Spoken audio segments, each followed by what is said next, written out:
मुकर्रम हज़रत मौलाना अब्दुल लतीफ़ साहब कासमी, साबिक़ उस्ताद हदीस दारुल उलूम वक़फ़ देवबंद, जो कि यहाँ तशरीफ़ फरमा है और दारुल निस्वा देवबंद के मुहतमिम भी है और हिंदुस्तान के चलने वाले तमाम निस्वा मदारिस के चेयरमैन भी है और सैकड़ों मदारिस अल्हम्दुलिल्लाह हज़रत की ज़ेरे सरपरस्ती तरक्की की शाहराह पर गामजन भी हो रहे हैं अल्हम्दुलिल्लाह। मैं हज़रत वाला से गुजारिश कर रहा हूँ कि वो अपनी कीमती पंदो नसाए से हम सबको मुस्तफ़ीज़ फरमाएं।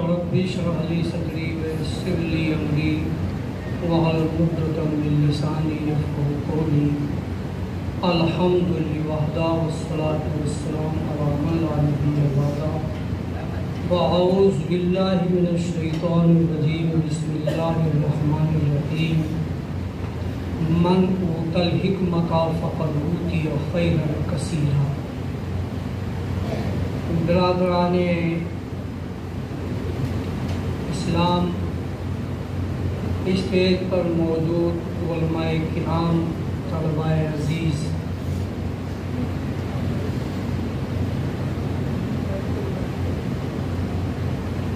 इस वक्त मेरे सामने सामीन की कई किस्में मौजूद हैं और हर किस्म अलग अलग बातों के मुस्तहिक है। तलबा का कुछ तकाज़ा है, उलमा का कुछ तकाज़ा है, सामीन हजरात का कुछ तकाज़ा है। थोड़ी थोड़ी बातें सभी के लिए मैं अर्ज़ करना चाहता हूँ। सबसे मैं पहले तलबाए अज़ीज़ के ताल्लुक़ से अर्ज़ करता हूँ। अब तक हुफ़ाज़े किराम की मुँह पर तारीफ़ खूब की गई और हुफ़ाज़े किराम ने सुनी, लेकिन मेरी थोड़ी सी कड़वी बात भी सुनना गवारा करना होगा। हिफ्ज़े कुरान जिस तरह से दुनिया की सबसे बड़ी दौलत है, इससे बड़ी कोई सादत नहीं हो सकती। इसी तरह से अगर कोई हाफ़िज़े कुरान बदकिस्मती से, बेतवज्जुही की वजह से कुरान करीम भूल जाए, ये गुनाह कबीरा है। गुनाह कबीरा की तकरीबन 350 किस्में हैं। उनमें से एक किस्म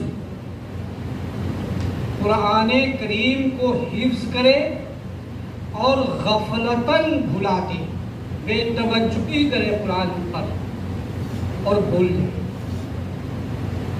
इसलिए इस मौके पर यह बात भी ज़रूरी है कि ये ईद भी सुनाई जाए। मैं अपने जो जितने भी हुफ़ाज़ किराम हैं सब से दरख्वास्त करता हूँ कि कुरान करीम की जानिब हमेशा तवज्जो इब्स करें। ऐसा ना हो कि कभी बेतवज्जुही हो और कुरान करीम सीनों से निकल जाए, जिसके लिए बड़ी वईद है। तलबा अजीज के लिए दूसरी बात मेरी नहीं है, एक बहुत बड़े शख्स की है। जुबान मेरी है, बात उनकी। आप हज़रात ने नाम सुना है, हमारे जो बड़े हैं उन्होंने देखा भी है। हज़रत मौलाना सैयद अबुल हसन अली हसन नदवी रहमतुल्लाह अलैह, जो मुख्तसर नाम उनका लिया जाता है अली में। हज़रत मौलाना माजिद करीब के बहुत बड़े मुफक्किर और बहुत बड़े मुदब्बिर उम्मत के नब्ज़ शनास मुल्की हालात इस तरह से वो बयान करते थे कि जैसे उनके आंखों के सामने वो हालात पेश आ रहे हों। वो बातें इरशाद फरमाई जो आप हम देख भी रहे हैं और झेल भी रहे हैं। उन बुजुर्ग की बड़ाई की बात ये, मैं तालिबे इल्म था देवबंद में, मैंने हज़रत को खत लिख दिया, अंजुमन के जलसे में शिरकत की दावत दी।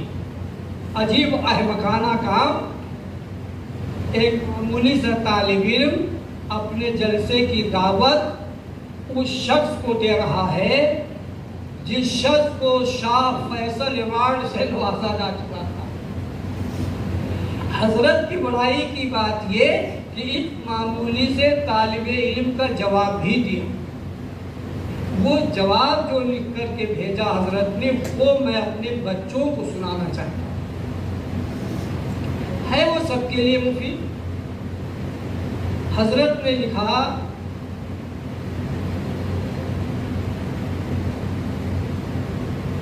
हर चीज के अंदर कोई कमाल छिपा होता है।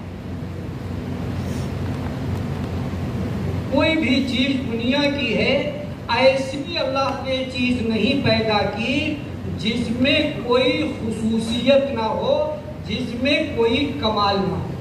हर चीज में कमाल छिपा हुआ। मसलन कली, फूल खिलने से पहले कली होती है, उस कली के अंदर फूल खिलने का कमाल छिपा होता है, लेकिन वो कली उस वक्त तक चटकती नहीं और फूल दमकता नहीं ता वक्त बादे नसीम चले। सुबह की हवा जो फज्र के आज़ान के वक्त में हवा चलती है, उसे सुबह नसीम और बादे नसीम कहा जाता है। वो जब हवा चलती है, हवा कलियों को छेड़ती है तो कलियां चटक जाती हैं और फूल दमकने लगते हैं।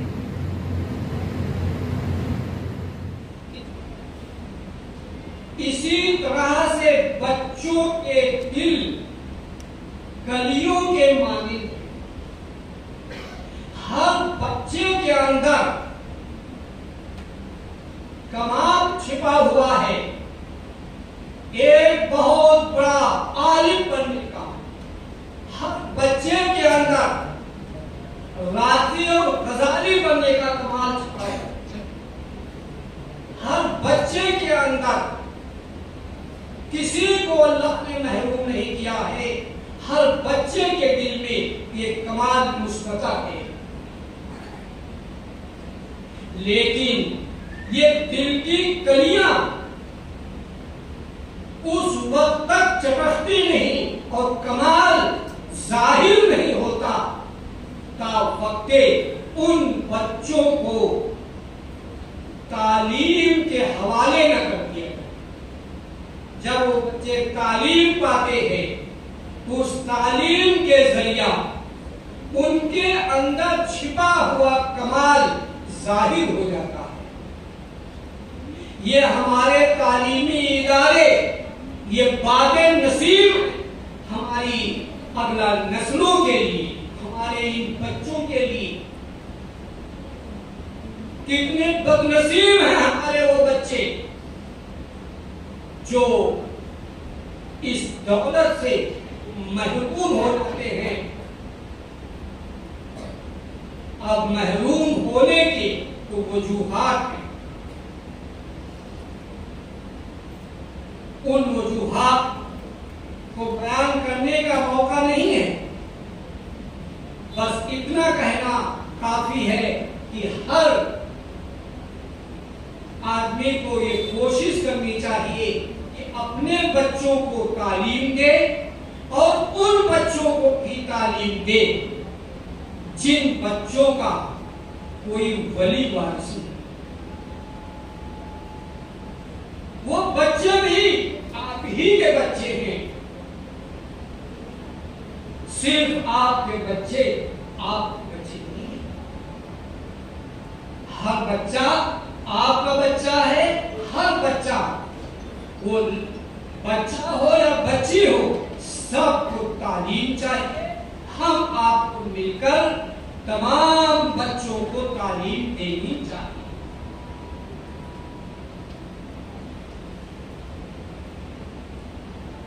कुरान करीम की आयत मैंने आपके सामने तिलावत की।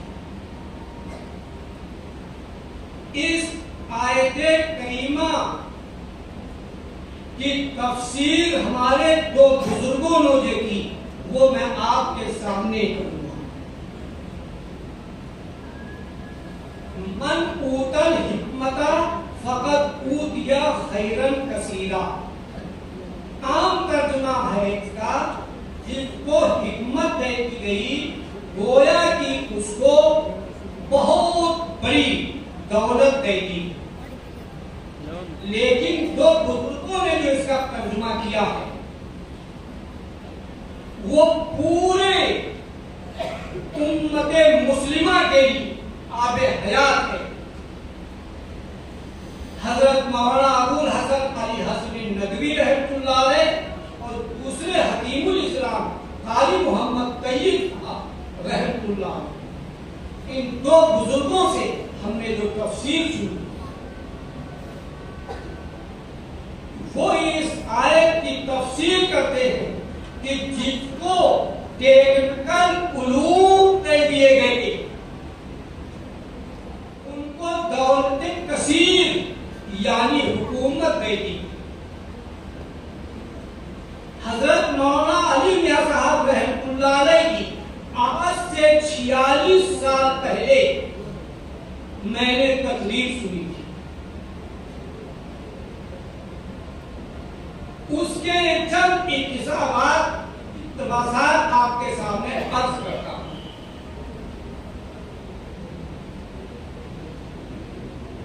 कौमे मुस्लिम जिसने 950 साल दिल्ली तख्त पर बैठकर हुकूमत की और वो हुकूमत उस हिंदुस्तान तक जिस हिंदुस्तान में सूरज गुरूब नहीं होता, जिसमें पाकिस्तान, बांग्लादेश, उधर आज़रबाईजान, ताशकंद, समरकंद तक जहां हमारा बॉर्डर था, उस मुल्क के ऊपर आपने हुकूमत की। उस वक्त इस उम्मत के अंदर वो कौन सा कमाल था, कौन सी खूबी थी कि आप हुकूमत कर रहे थे। वो कौन सी ऐसी अजमत रफ्ता है जो हमसे चली गई और आज हम उस पायदान पर आकर खड़े हो गए हैं कि कहीं पर भी किसी को सिर्फ इसलिए कि इसका नाम मुस्लिम है दाल उड़ा के मार दिया जाता है और कोई दाल फरियाद सुनने वाला नहीं है। उस अजमत रफ्ता को वापस लाने के लिए अब हम आपको सही और कोशिश करेंगे। उसका इलाज और कहीं नहीं मिलेगा, कुरान करीम ने बयान किया। कुरान करीम ने अपना कानून बयान किया, अपना ज़ाब्ता बयान किया, अल्लाह ने अपनी आदत बयान की। अल्लाह कहता है मेरी आदत है जिस कौम के पास इल्म होता है, तहकीक को रिसर्च करता है, उनको मैं हुकूमत देता हूं। ये अल्लाह का कानून है।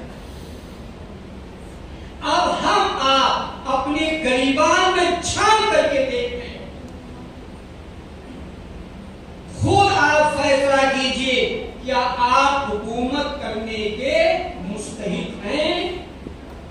संजीदगी से गौर कीजिए। जो मुस्तहिक थे अल्लाह ने उनको हुकूमत दे दी, हम मुस्तहिक नहीं थे इसलिए हमें महरूम। आप हैं उनके तो अल्ताफ शहीदी सफर, आम हैं उनके तो अल्ताफ शहीदी सफर। मुझी से क्या, मुझे से क्या बैर था,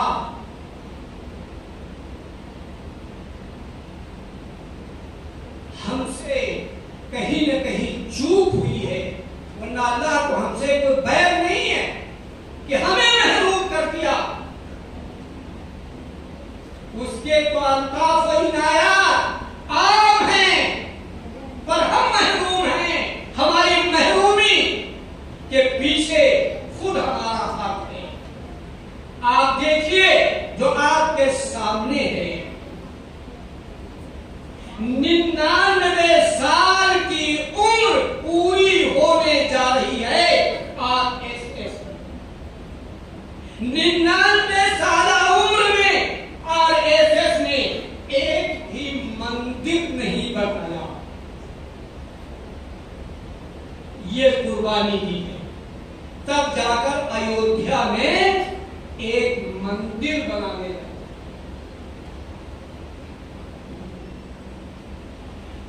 आप मस्जिदें बनाते रहे, वो स्कूल बनाते रहे। आप ऐश करते रहे, वो फाका करते रहे। तुम सर पे ताज बांधे तख्तों पर बैठे रहे, वो जमीन पर बैठे रहे। तुम्हारे कदमों में 950 साल गुजारे। अब उनकी बारी आई है, उनकी मेहनतों का अब हम आने शुरू। उन्होंने इतनी मेहनत की, उन्होंने स्कूल बनाए, कॉलेज बनाए, अपने गरीब गांव को चंदा कर करके उन लोगों ने पढ़ाया। इलेक्शन कमिश्नर से लेकर सुप्रीम कोर्ट के जज तक उनके हैं। आप वोट किसी को दें, सरकार उसी की बनेगी जिसको वो चाहेगी। आप क्यों रो रहे हैं? खुद करता रहा इलाज नेस।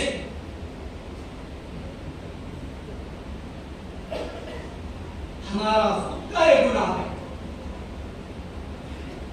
मुसलमान को अब जागना होगा। बहुत सो लिए, अब आप जाग जाइए। मैं कहा करता हूं कि उम्मत के पास सब कुछ है। उम्मत में ऐसे ऐसे लोग मौजूद हैं जैसे अजीम प्रेम जी।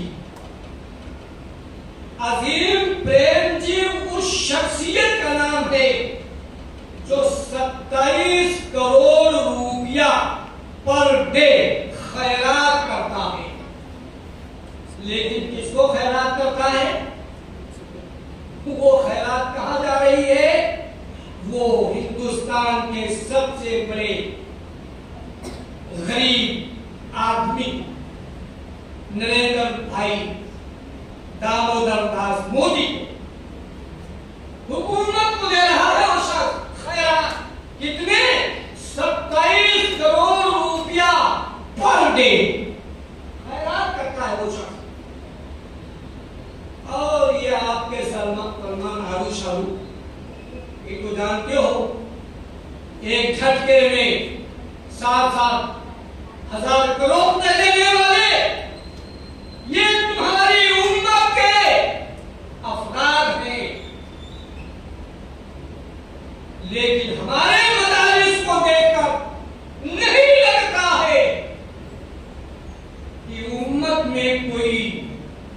मालदार भी।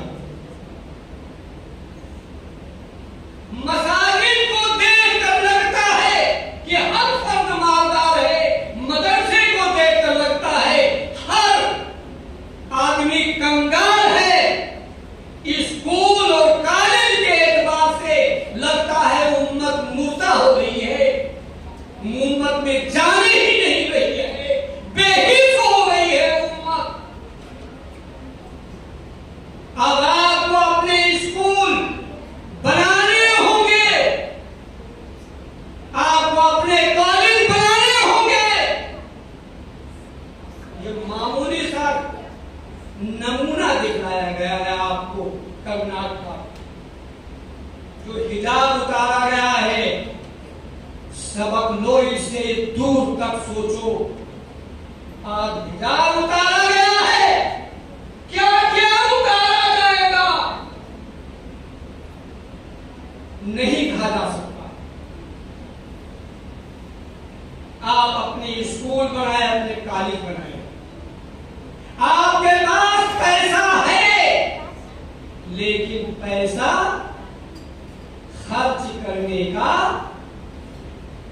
तरीका और तरकीब नहीं है। एक चुटकुले से समझ में आ जाए। एक साहब के घर मेहमान आते हैं, वो पड़ोस में गया, कहा भाई सलीम एक 4 रुपये देना, मेरे घर मेहमान आ गए हैं। तब मेरे कहा 4 रुपये और भाई, और उसने दूसरे जगह भाई अब्दुल्ला जरा 4 रुपये देना, भाई मोहम्मद भाई 4 रुपये देना। तो उन्होंने कहा भाई 4 रुपये नहीं। एक थोड़ा सा समझदार था, उसने कहा भाई क्या हमारे घर में 2 ही तो 4 रुपये है, एक 4 रुपये पर मैं और मेरी अम्मी सोते हैं, और एक 4 रुपये पर मेरी बीवी और मेरे अब्बू सोते हैं।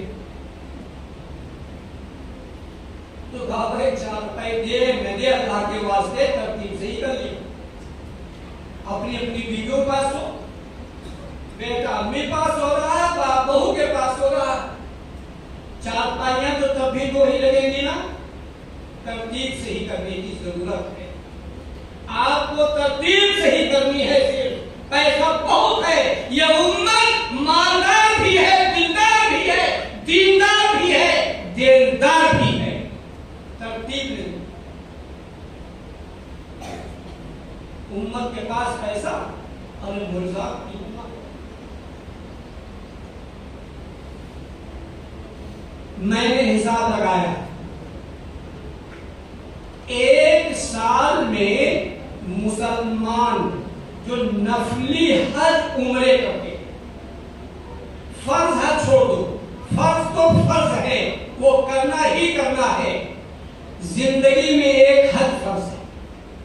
हमारे नबी अलैहिस्सलातु वस्सलाम वही मक्के और मदीने ही में रहते हुए भी एक ही हज फरमाया, और हमारे भारत का मुसलमान बड़े फख्र के साथ कहता है अल्हम्दुलिल्लाह माशाअल्लाह इस साल 10वीं हज पे जाता, और उम्रों की तो गिनती नहीं रखता। मैं उम्मत से कहता हूं, भीख मांगे देखो, कम आज कम 10 साल तुम अपने नफली हज उम्रे छोड़ करके ये पैसे जमा करो।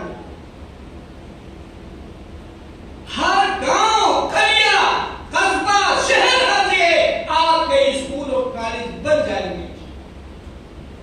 इतने पैसे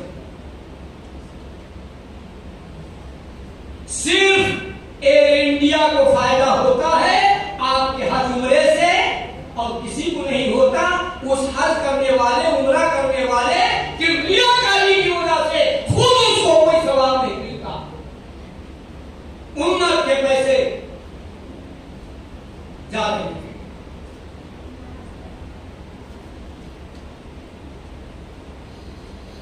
बहुत पैसा है उम्मत के पास।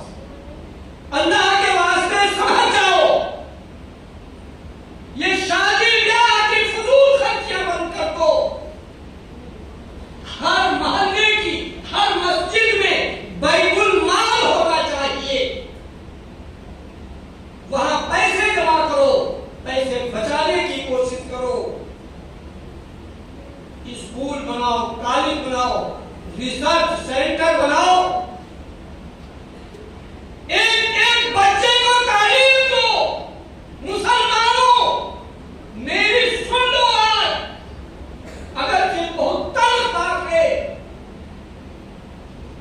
लेकिन हमारे दिल से पूछो वो दिल भरेगा।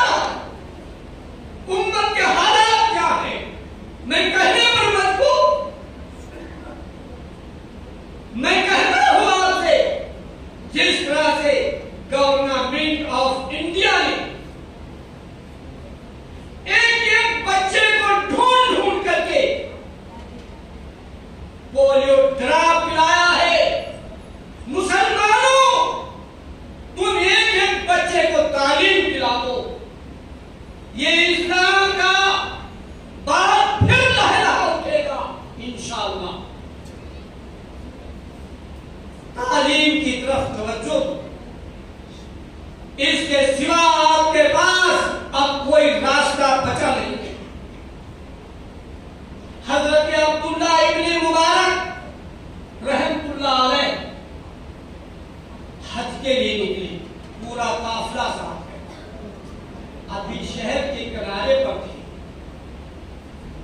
तो देखा एक कूड़ीदान खड़ा है, उसमें एक खातून आई, हाथ डाल के एक मरी मुर्गी निकाली और अपनी चादर में छिपाकर लेकर चल दी।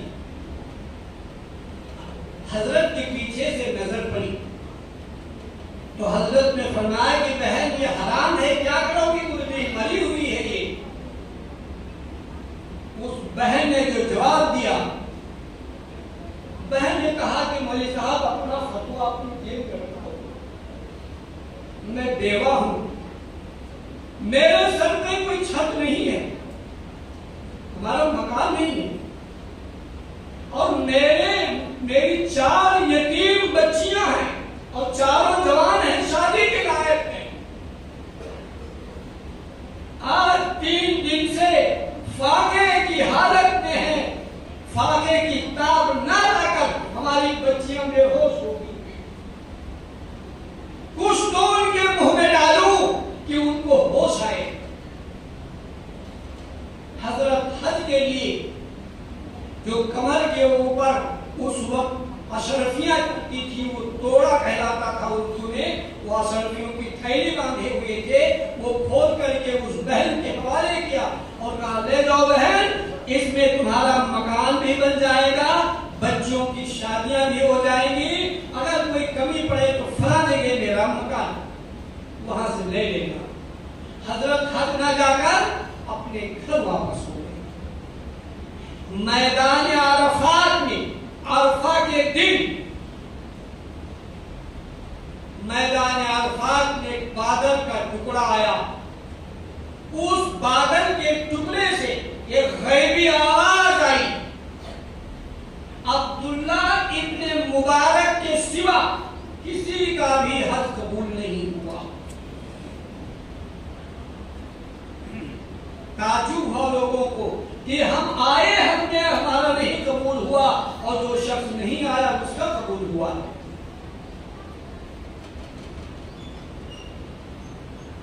बगैर टाइल्स के भी नमाज हो सकती है, नहीं हो सकती है मसाजिद, लेकिन नहीं, मसाजिद को ज़ैन ज़ीनत के लिए करोड़ खर्च किया जाता है, जबकि हमारे आका नबी आखिरुज़्ज़मा नबी अलैहिस्सलाम ने फरमाया, उम्मुल मोमिनीन हजरत आयशा रज़ियल्लाहु ताला अन्हा रिवायत करती है कि अल्लाह के रसूल ने मसाजिद को पाक साफ रखने का हुक्म था, ज़ैन व ज़ीनत से मना किया गया। आज मसाजिद की पाकी का तो ख्याल नहीं रखा जाता, लेकिन ज़ैन व ज़ीनत लगती है। अबवाबुल फितन में 50 ऐसी अहादीस मौजूद है। एक वक्त आएगा जब मिंबर ऊंचे ऊंचे होंगे और ईमान बहुत छोटे छोटे होंगे, मसाजिद की ज़ीनत की जाने लगेगी, तब समझ लेना कि क़यामत करीब आ गई है। अब मसाजिद देख लो, मसाजिद के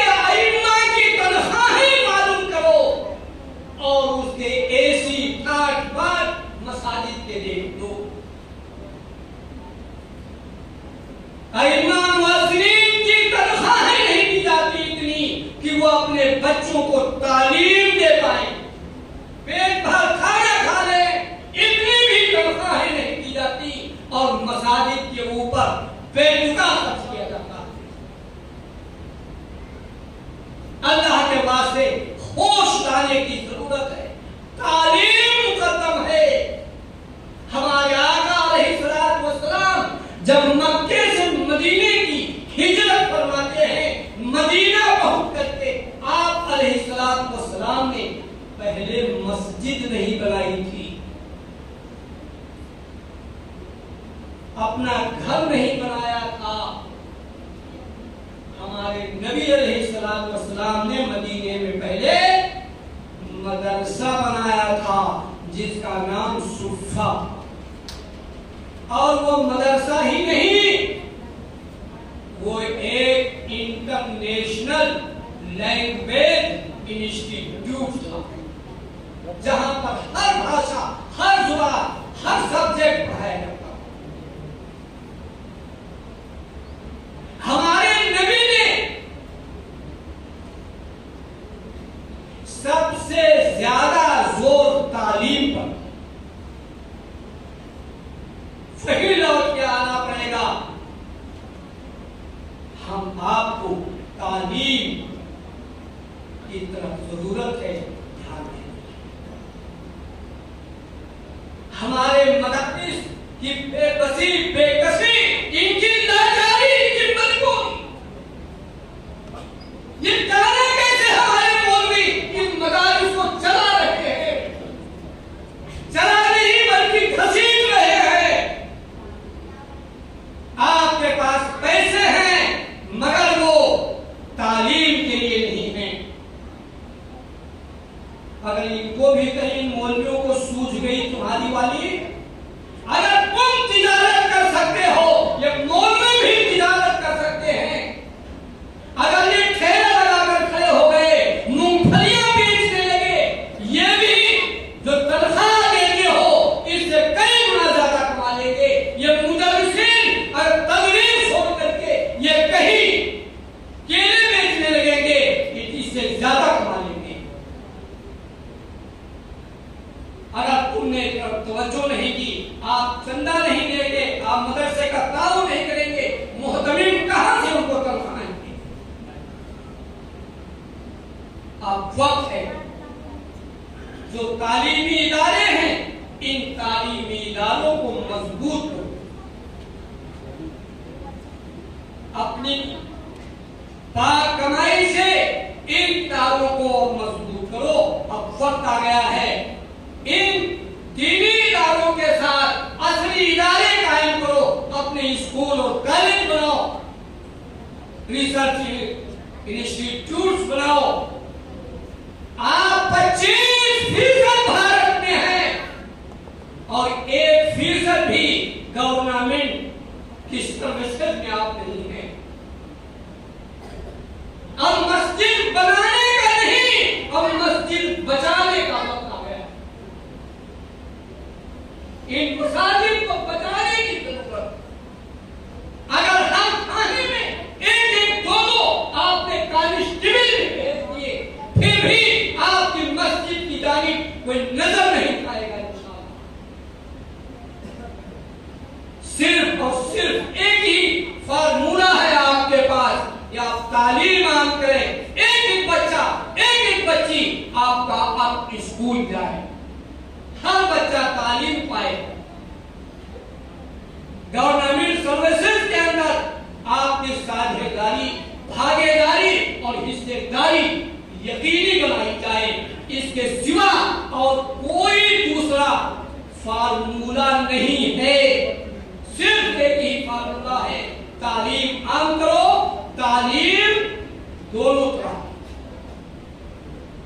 कुरान करीम की आयत हजारों बार सुन लिया आपने, उलमा हमारे चीख रहे हैं, तकरीरें कर रहे हैं, इक़रा बिस्मि रब्बिक।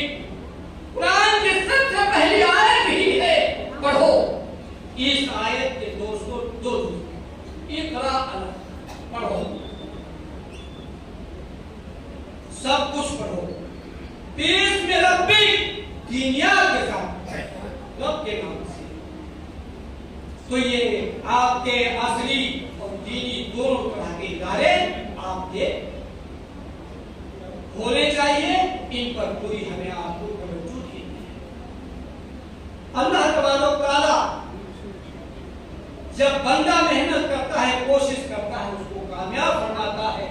यावन नूरे जनायादम जुए में गुनम हासिल आए या ना आए आग जुए में गुनम वाह दावाना अल्हम्दुलिल्लाह रब्बिल आलमीन। जज़ाकल्लाहु खैर।